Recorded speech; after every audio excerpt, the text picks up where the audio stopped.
He swore the child wasn't his and walked away, but 2 years later, seeing them on the beach, he couldn't breathe. Alexander Reed had always believed that emotions were a distraction, something that weakened men who were meant to rule. He was the kind of man who measured his life in numbers and victories, not feelings. By 34, he had already built a company that most would envy, commanded respect in every boardroom he entered, and possessed a reputation for being brilliant, ruthless, and utterly untouchable. Everything about his life was planned to perfection. His mornings began with strategy meetings, his nights ended with brandy and silence. Nothing and no one could disrupt the empire he had built. At least that's what he thought before Claire. Claire entered his world quietly, without calculation, without ambition. She was a journalist working on a feature about business leaders who came from nothing, and Alexander had agreed to the interview only because it boosted his public image. She was different from the people he usually dealt with. She didn't care about his money or his influence, and that irritated and intrigued him in equal measure. When she challenged his answers, when she laughed at his arrogance, when she spoke about dreams instead of profits, something unfamiliar stirred in him. For the first time in years, someone saw him as a person rather than a symbol. What began as a casual interview stretched into long talks, dinners that turned into nights together, and soon she was the one constant in a life built on control. But when she told him she was pregnant, that fragile balance shattered. The room went silent, and he looked at her as though she had spoken in another language. His first thought was that this couldn't happen to him. He had been so careful, so disciplined. Fatherhood wasn't part of his plan. Claire waited for him to say something, anything, but all she saw was anger flickering behind his calm exterior. "This isn't the time," he said finally, his tone sharp enough to cut through her trembling hope. She reached for his hand, her voice breaking as she whispered, "It's not about time, Alex. It's about us." But he pulled away. "Us," he repeated bitterly. "There is no us. You knew who I was when you walked into my life. I'm not built for this. I don't want this." That night was the last time she saw him. He left her standing in the doorway, tears streaming down her face as he walked out without looking back. He told himself it was the logical choice. He couldn't risk his career, his focus, or his carefully constructed image for something as unpredictable as fatherhood. He convinced himself she would move on, that she'd realize he was right, that she'd thank him one day for not dragging her into his world. But as the elevator doors closed, he caught his reflection in the mirrored walls and saw something he didn't recognize: fear. Claire, meanwhile, faced the slow unraveling of her world. She moved out of her small city apartment and found a quiet place near the coast, far away from the constant noise of her memories. The pregnancy was difficult, not just physically but emotionally. She wanted to hate him, but she couldn't. Every time she felt the baby's kick, she remembered his rare, unguarded smile, the warmth in his eyes when he wasn't hiding behind his ambition. When the doctor told her she was carrying triplets, she laughed through her tears. It felt like life was giving her back everything he had taken away, multiplied threefold. Months later, when she held her daughters for the first time, all fear and loneliness disappeared. 3 tiny faces, all with the same curly brown hair and piercing blue eyes, stared up at her as if they already knew her heart. They were identical, miraculous, and perfect. Claire named them Lily, Grace, and June, and in that moment, she made herself a promise: even if the man who should have been their father wanted nothing to do with them, she would give them the kind of love that could never be replaced by wealth or power. As she rocked them to sleep in the quiet of her small seaside home, she thought about him, not with anger anymore, but with a strange kind of pity. He had everything a man could want, yet he had chosen to walk away from the only thing that could have saved him. She whispered softly into the night, "You'll never know what you lost." And as the waves crashed gently outside, the sound mingled with the soft breaths of her daughters, and for the first time since he left, she smiled. She was no longer broken. She was no longer waiting. She had something he never would: love that asked for nothing and gave everything. 2 years had passed since Alexander Reed had walked out of Claire's life, and in that time, his success had only grown, though the cost of it had become heavier than he ever admitted. His company, Reed Global, was thriving beyond projections, dominating markets across 3 continents. He was featured in business magazines, invited to conferences, praised as a visionary by those who had never seen the loneliness behind his eyes. The world saw him as a man who had everything, but the truth was that every victory tasted duller than the one before. He had the penthouse overlooking the city skyline, the cars, the respect, the envy, but none of it felt like anything anymore. At night, when the offices emptied and the silence crept in, he would sit in his leather chair, stare at the lights outside, and ask himself why he felt nothing at all. His assistant, Rebecca, noticed the change in him long before he did. The once fiery, impatient executive had become quiet, detached, almost mechanical. Meetings were efficient but empty. He no longer smiled when deals closed or when journalists praised his strategy. He spoke little and listened less. He filled his days with motion because stopping meant remembering. Sometimes, when he caught sight of his reflection in the tinted glass, he saw not a man in control, but someone running from something he couldn't define.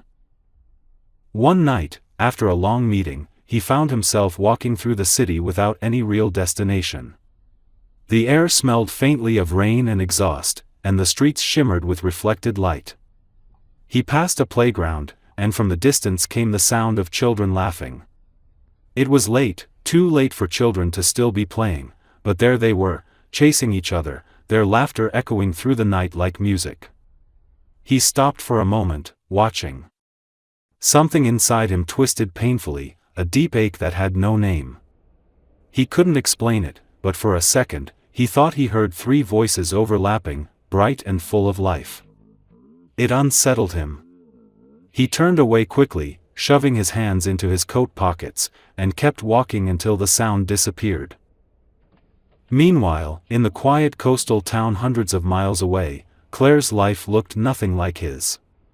Her mornings began before dawn, feeding 3 energetic toddlers who seemed to operate on endless energy. The small house she rented near the sea was old and creaky, but it was home. The girls, Lily, Grace, and June, had grown into small whirlwinds of curiosity and laughter. They filled every corner of the house with joy, and though Claire was constantly exhausted, she wouldn't have traded a single moment of it. Her hands were rough from work at the bakery, her clothes simple, her world small, but her heart was full. There were nights, however, when exhaustion gave way to quiet reflection. She would sit by the window after putting the girls to bed, a cup of tea growing cold in her hands, and watch the moonlight ripple across the water. Sometimes she thought about Alexander, not as the man who had left her, but as a shadow that had shaped the course of her life. She didn't hate him anymore. Hate required energy she no longer wanted to spend. Instead, she felt something closer to sorrow for him, because she knew he would never know the kind of love that bloomed in the laughter of their daughters. The girls often asked about their father, though they didn't understand what the word meant yet. "Where's Daddy?" Grace asked one evening while Claire brushed her hair. The question froze her for a moment. "He's far away," she said softly. "He's busy." Lily looked up, her blue eyes wide and curious. "Too busy for us?" Claire hesitated, then kissed the top of her daughter's head. "No, sweetheart. Just lost." The answer seemed to satisfy them, and soon they were back to giggling about something silly, but Claire's chest felt heavy long after they fell asleep. Back in the city, Alexander was invited to a charity gala that his PR team insisted he attend. The event was filled with glittering dresses, expensive champagne, and people who spoke in rehearsed compliments. He smiled when required, shook hands, made promises he didn't intend to keep. At one point, a colleague brought up family, asking if he had any children. The question hit him harder than expected. "No," he said flatly, his tone clipped. The man laughed. Smart choice. They slow you down. Alex forced a polite smile, but something in him recoiled. Later that night, when he returned to his empty penthouse, the silence felt heavier than ever. He poured himself a drink, stared at the glass, and for the first time in years, wondered what her life might look like now. He told himself it didn't matter, but he couldn't stop the image that came uninvited to his mind: Claire smiling, holding a child, sunlight in her hair. He pushed the thought away, but it lingered, quietly defying him. He had everything the world said he should want, yet there were moments, quiet, unguarded moments, when he caught himself listening for a sound he couldn't remember ever hearing. A laugh, a voice, something warm and familiar that he couldn't name. And though he didn't know it yet, that hollow ache inside him was leading him back to the place where his heart had been waiting all along. The following spring brought with it a restlessness Alexander couldn't explain. Work no longer distracted him the way it used to. Every meeting, every contract, every deal felt like noise surrounding something deeper that refused to be silenced. His nights had become sleepless, filled with thoughts he couldn't name. He told himself it was just burnout, that he needed a change of scenery, a few days away from the city. When a business associate invited him to a coastal conference, he agreed without hesitation. It was supposed to be a short trip, 3 days by the ocean, away from the flashing lights of downtown and the constant ringing of his phone. He didn't know that this trip would change everything. The morning he arrived, the air smelled different, cleaner, softer, touched by the sea. The town was quiet, lined with small cafes, families walking hand in hand, and laughter that felt unmanufactured. He walked along the pier after his meeting ended, the sound of waves crashing beneath him. For the first time in years, he wasn't thinking about numbers or power. He just watched the horizon and felt something loosen in his chest. It was strange and unfamiliar, like breathing after being underwater too long. He found himself wandering without purpose until the sound of laughter stopped him in his tracks. It wasn't ordinary laughter. It was high, sweet, and doubled, then tripled, a chorus of giggles that floated across the sand. He looked down toward the beach and saw a woman kneeling in the sand, her long blonde hair catching the sunlight as she helped 3 little girls build a sandcastle. They were small, identical, each with curls of light brown hair that glowed gold under the sun and eyes so blue they seemed to hold the sky inside them. Something inside him froze. The air around him shifted. He didn't know why, but his heart started pounding, a sound so loud it drowned out the sea. He stood there, unable to move, as the girls turned to look at him. It was only for a moment, but it felt like eternity. Their eyes, those eyes, were his. The same deep blue, the same shape, the same spark he saw in the mirror every morning. His throat went dry, and he could barely swallow. The woman looked up then, and his breath caught. Claire. Time seemed to slow around her. She hadn't changed much, though she looked different in ways that hurt to notice. She was thinner, maybe from exhaustion, but there was strength in the way she held herself, in the way her arms instinctively gathered her daughters close. Their eyes met, and the world went silent. No anger, no tears, just a long, heavy silence filled with everything neither of them had said for 2 years. She didn't speak. She didn't need to. She simply turned, gathered the girl's hands in hers, and walked away. He stood there long after they disappeared from view, his pulse racing.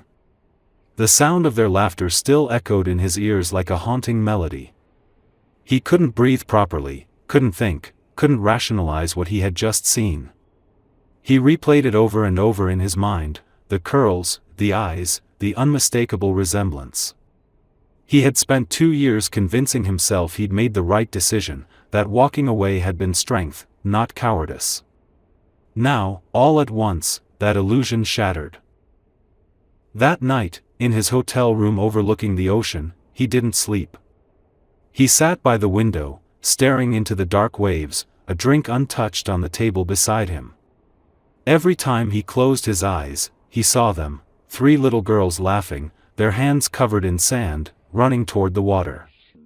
He thought about what Claire must have gone through. He thought about how he had left her, how easily he had said those words, "I won't acknowledge this child." He had said it like it meant nothing. Now the memory cut through him like a knife. For the first time in his life, Alexander Reed, the man who prided himself on never regretting anything, felt regret that hollowed him out completely. He could have gone to sleep, could have forced himself to move on, to pretend it had never happened. That was what the old version of him would have done. But something in him refused. He found himself back at the beach the next morning, scanning the shoreline as if drawn there by something stronger than logic. He didn't see them that day, but the memory wouldn't fade. He stayed an extra day, canceling meetings, ignoring calls. He told himself it was coincidence, that he needed closure, but deep down he knew it was more. What he saw had changed him, broken something carefully built inside his heart. When he finally left town, he didn't go back to his life the same man. The skyscrapers looked emptier, the boardrooms colder, the applause meaningless. He found himself distracted in meetings, catching himself writing the same 3 letters over and over on his notepad, C.L. He couldn't explain why, but the image of those little girls, their eyes, their laughter, the way Claire held them, haunted him. It was as if the life he had rejected had come back to show him what real happiness looked like. For the first time since he built his empire, Alexander Reed no longer knew who he was. Days after returning to the city, Alexander found that everything around him had lost its shape. The skyscrapers he once admired looked soulless, the meetings that used to energize him now felt like noise, and the people he surrounded himself with spoke words that no longer held any meaning. He couldn't focus on work, the numbers blurred on the screen, the deals he used to chase felt trivial, and he caught himself staring at the photo on his office wall, a picture of him shaking hands with a world leader, wondering when that image became more important than his own humanity. Each night, he came home to silence. He would pour a glass of whiskey, sit on his leather couch, and close his eyes, but the only thing that filled his mind was the image of Claire walking away on that beach, the soft curls of the 3 little girls bouncing in the wind, and their laughter echoing against the waves. He didn't understand why it hurt so much, only that it did, and that no amount of wealth or logic could dull it. He tried to fight it at first. He told himself it was guilt, an emotion he could control, a phase that would fade if he buried himself deep enough in work. He scheduled extra meetings, accepted interviews, even attended meaningless galas, but every face he saw reminded him that he had no one waiting for him. The thought of those 3 children haunted him relentlessly. Sometimes he saw them in his dreams, playing on the sand, their eyes full of light, calling out to someone he couldn't reach. He'd wake up sweating, angry at himself, furious that he couldn't erase them from his mind. Then, one night, while driving home through the empty streets, he made a sudden decision. He didn't even realize he had turned the car around until he was already heading toward the highway. The city lights faded behind him, and by dawn, he was driving along the same coastal road where he had seen them. When he reached the small seaside town, the morning mist still clung to the air. He parked near the cafe by the pier, not knowing what he was hoping to find.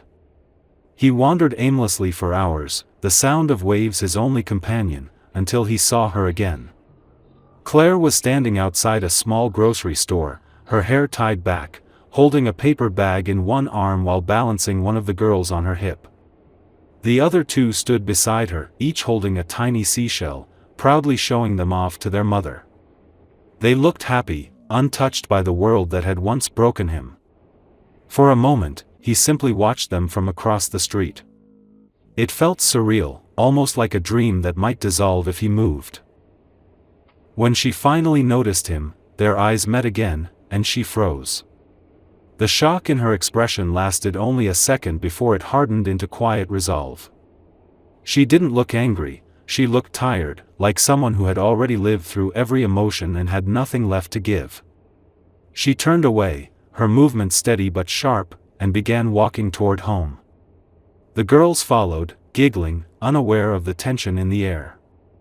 Alex stood there, unable to speak, his throat tight, his mind racing with all the words he should have said years ago. He could have called her name, could have run after her, but he didn't. He just watched until they disappeared around the corner. That night, he stayed in a cheap motel near the water, unable to leave. He sat by the window, the sound of the ocean seeping through the walls, and thought about the kind of life she must have built without him. He imagined the sleepless nights, the loneliness, the small victories, the quiet strength it must have taken to raise 3 children on her own. He remembered how sure he had been when he told her he didn't want to be a father, how he had believed walking away was the rational thing to do. Now, that certainty felt obscene. The next morning, he found himself near the park, watching from a distance as the girls played. They ran through the grass barefoot, chasing each other while Claire sat on a bench, reading a book. Her smile, though faint, was real. It hit him harder than anything else, the way she could still smile after everything he had done.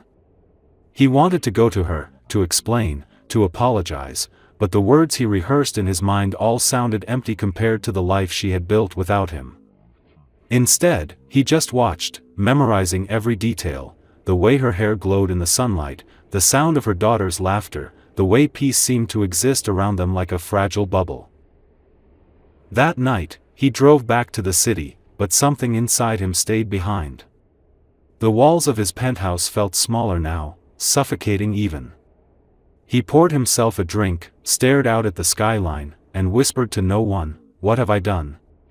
For the first time, he realized that his empire had been built on the ruins of something irreplaceable.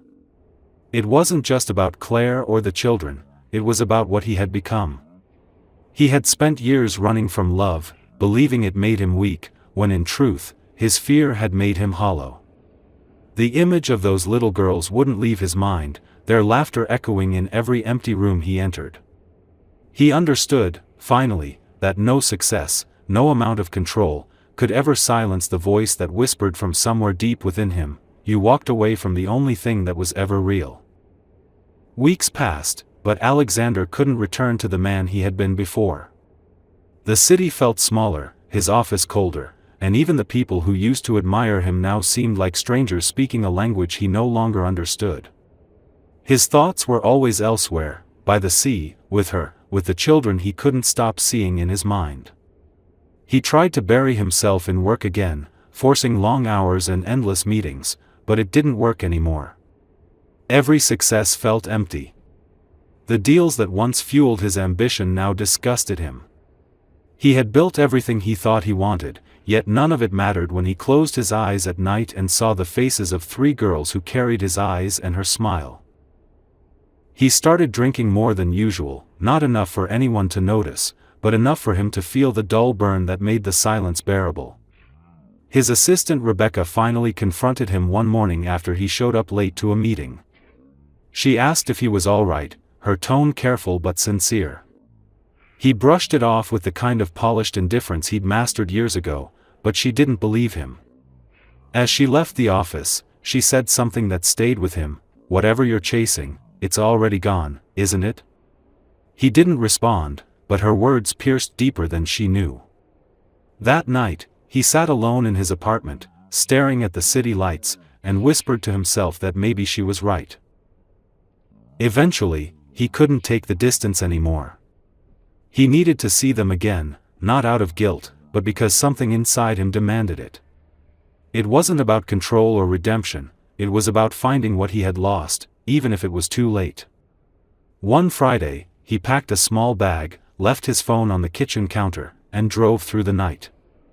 The road blurred under the headlights, the dark horizon stretching endlessly before him. When he arrived at the town the next morning, the air was crisp and quiet. He went straight to the bakery where he remembered seeing Claire once, thinking maybe she still worked there, or maybe someone knew her. When he entered, the bell above the door chimed softly, and the smell of fresh bread filled the air. A woman behind the counter looked up and smiled politely, not recognizing him. He asked for Claire in a voice that felt foreign to his own ears. The woman studied him for a moment, her expression cautious. "She comes in sometimes," she said slowly, "with her girls. They live near the cliffs." That was all he needed. He thanked her and left, his pulse racing as he drove toward the edge of town. The cliffs overlooked the sea, and there, nestled among the wildflowers and wind, was a small white cottage with a blue door. He parked at a distance, unsure what to do next. Through the window, he could see movement, a blur of blonde hair, the sound of laughter, and Claire's soft voice. He stood there for a long time, unable to move closer. He felt like an intruder in a life that had learned to exist without him. Then one of the girls came running outside, chasing a butterfly. She had curls that caught the sunlight, eyes bright with curiosity. When she noticed him, she froze, studying him with a seriousness far beyond her years. For a moment, time stopped. The girl tilted her head, her small brow furrowed, as if trying to place him in some memory she didn't have. Then she smiled, a small, hesitant smile that shattered him. Claire appeared at the door, calling her name, and when she saw him, her expression changed completely. She didn't say a word. The silence between them was heavier than the wind that whipped around them. He could see the questions in her eyes, the guarded strength in the way she stood. She looked beautiful and tired and untouchable all at once. Finally, he spoke, his voice rough, uncertain. "Claire," he said quietly, "I didn't come here to make excuses." She didn't reply, just crossed her arms as if to shield herself from the words she knew were coming. "I saw you," he continued. "At the beach. The girls. His voice faltered. "I know what I did. I can't change it. But I can't pretend I didn't see what I saw." For a long moment, neither moved. The only sound was the sea crashing below the cliffs. When she finally spoke, her tone was calm but laced with years of hurt. "What do you want, Alexander?" He didn't know how to answer. He wanted forgiveness, but he didn't deserve it. He wanted to know his children, but he had no right to ask. "I don't know," he admitted. "Maybe just to see them. To see you." Her eyes softened for a fraction of a second, then hardened again. "You've seen enough," she said quietly, turning toward the door. But before she went inside, she added, "They don't know who you are. Don't confuse them." Then she closed the door, and he was left standing in the wind, staring at the blue paint that separated him from everything he had ever wanted. That night, he sat in his car near the cliffs until the stars came out. He thought about driving away, but he couldn't. The thought of leaving again made him physically sick. He realized that what he had run from all those years ago wasn't responsibility, it was love, something he hadn't known how to hold. For the first time in his life, he wanted nothing more than to earn what he had thrown away. He didn't know how, but he knew one thing with certainty: he wasn't leaving this time. The next morning, Alexander woke before dawn, his car windows fogged from the night air and his head heavy from a restless sleep. He sat there for a long time, watching the faint light spill across the horizon as the sea below shimmered with silver waves. He didn't know why he stayed, only that leaving felt impossible. Something in him had changed the moment he saw Claire's eyes again, the way they had once softened for him and now looked at him like a stranger. He wanted to earn the right to speak to her, to not be the man who had broken her trust so deeply that even time couldn't repair it. He stepped out of the car, the cold morning air biting against his skin, and began walking down the narrow dirt path toward the village, not yet sure what he would do. In town, he stopped by the small grocery store she had once been seen in. The owner, an older man with kind eyes, greeted him with cautious politeness. Alexander hesitated, then asked if there was any work he could help with for a few days. It felt strange coming from him, a man used to giving orders, not taking them, but he didn't want to leave the town.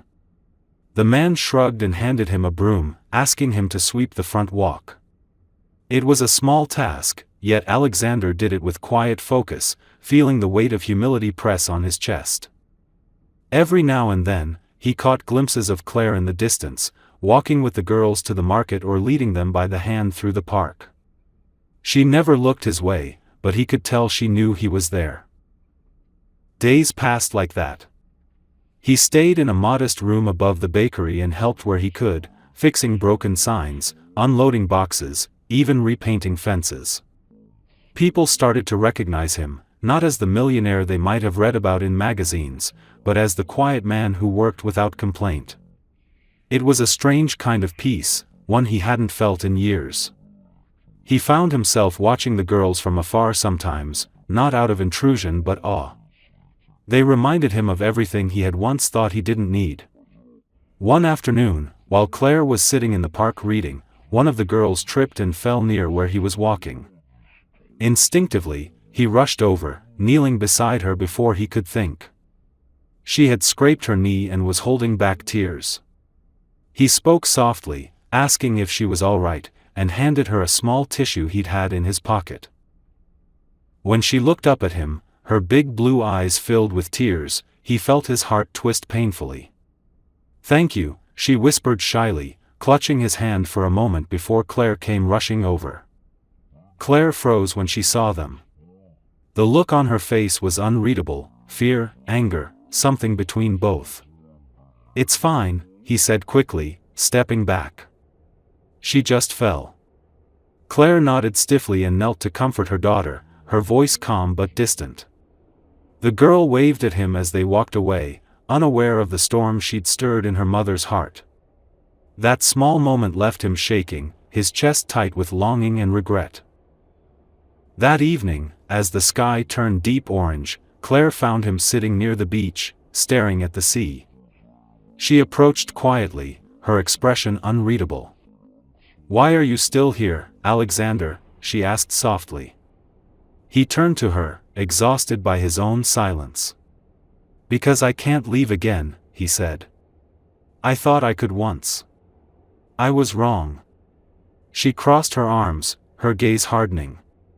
"You think showing up and sweeping sidewalks makes up for abandoning us?" He didn't defend himself. He looked at her, the wind pulling at her hair, and said quietly, "No. Nothing can make up for it. I know that. But I want to do something good, even if it's small. Even if you never forgive me." Her eyes filled with tears, though she turned her head away before he could see them fall. "You hurt me more than anyone ever could," she said, her voice breaking slightly. "You didn't just leave me, you made me feel like our love meant nothing.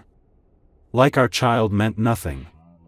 He closed his eyes, guilt flooding through him like poison. "It wasn't nothing," he whispered. "It was everything. I was just too proud to admit it." The silence between them stretched until the only sound was the surf crashing against the rocks. Finally, Claire stood, brushing a tear from her cheek. "You should go, Alexander," she said softly, but her voice lacked its earlier certainty. He watched her walk away, his heart aching with the realization that forgiveness would not come easily, if it ever came at all. Still, he stayed. Each day, he found new ways to quietly be near without intruding. He helped repair a fence outside her cottage when a storm damaged it. He left groceries by her door without signing his name. Sometimes he caught her watching him from the window, her expression conflicted but softer than before. It wasn't hope, not yet, but it wasn't rejection either. It was something fragile, something that might, one day, become a beginning. And for the first time in his life, Alexander understood that love wasn't about possession or pride, it was about persistence, patience, and the willingness to stay, even when forgiveness seemed impossible. Alexander stayed in town longer than he had ever planned to. What started as a few days turned into weeks, and though he told himself he was only there to make things right, he knew that deep down, it was because he couldn't leave. The city that once defined him felt like a foreign planet now. The fast-paced meetings, the applause, the money, it all meant nothing when compared to the quiet sound of waves outside Claire's cottage or the laughter of the three girls that sometimes drifted through the open windows. He had begun to live differently without even realizing it. Each morning, he would wake up early, help the baker load crates, then walk the beach as the sun rose, the sea air stinging his skin but somehow cleansing him. It was the first time in years that he felt alive in a way that didn't rely on power or approval. Claire, however, remained distant. She saw him often but spoke little, her expressions restrained and careful. Yet there were moments, small and fleeting, when the wall she had built around herself cracked.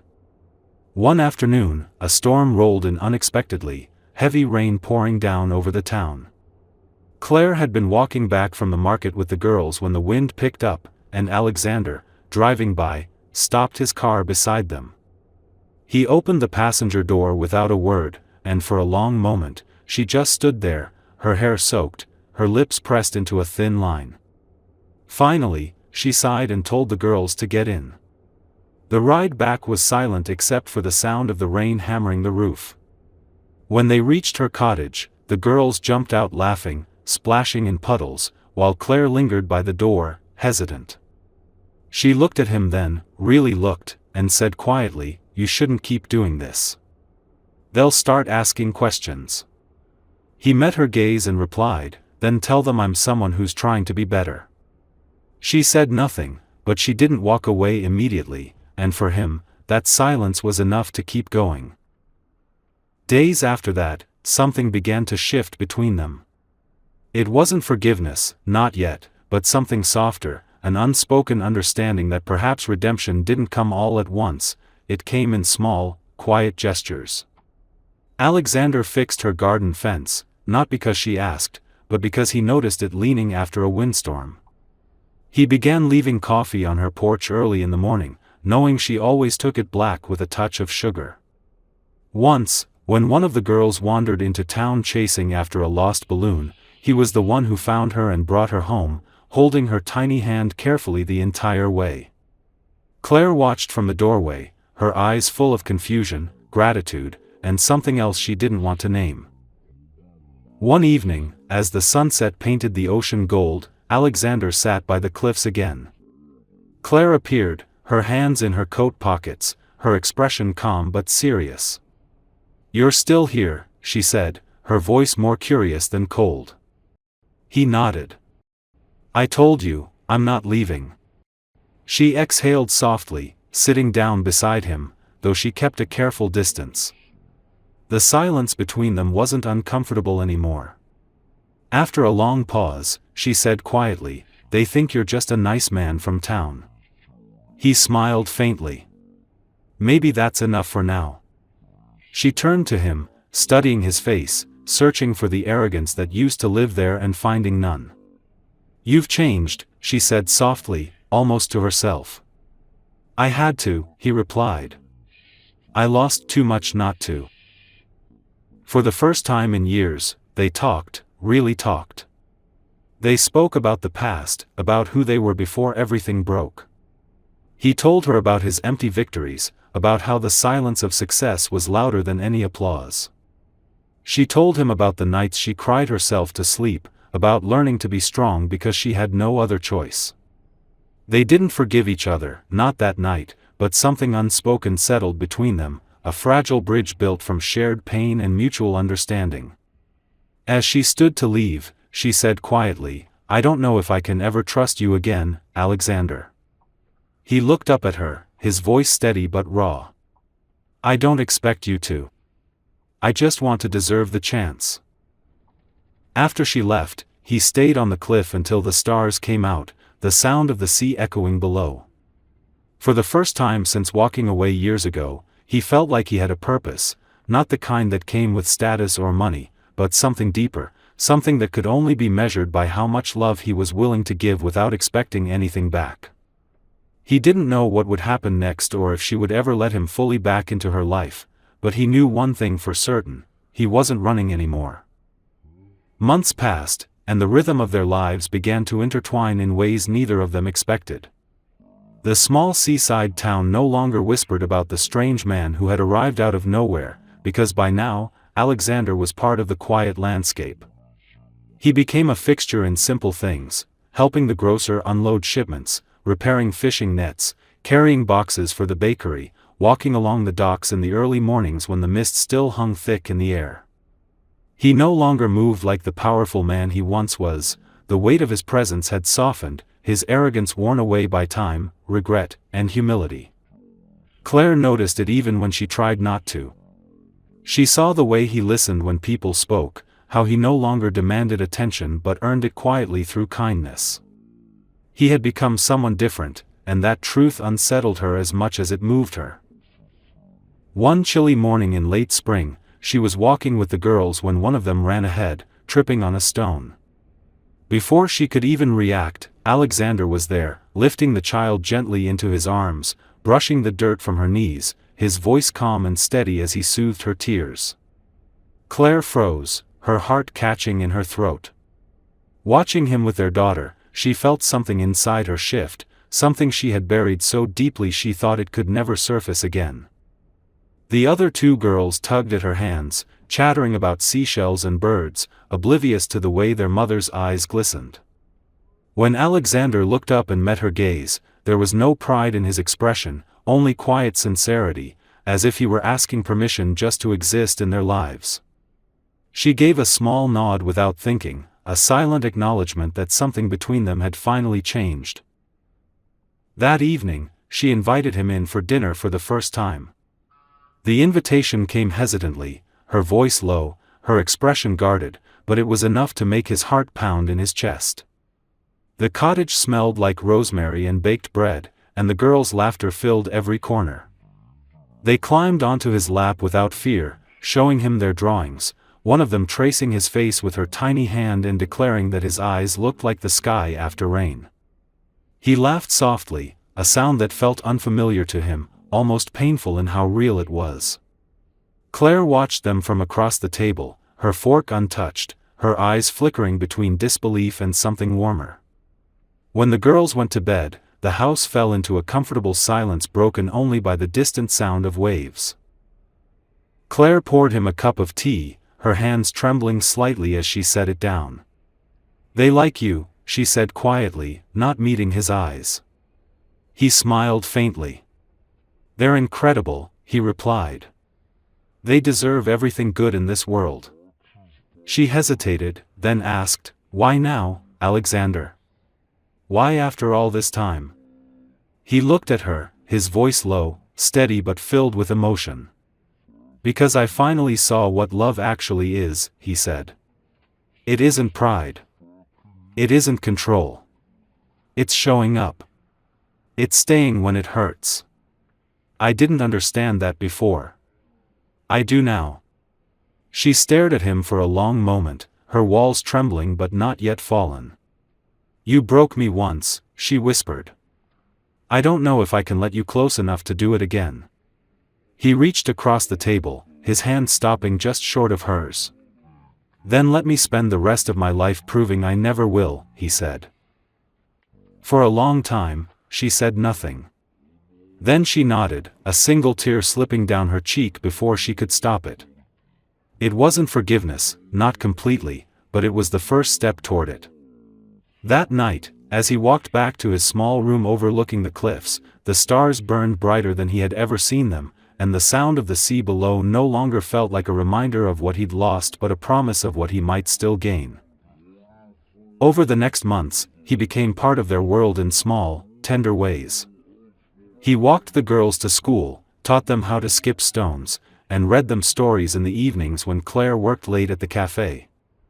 The townspeople stopped calling him the stranger and began greeting him by name.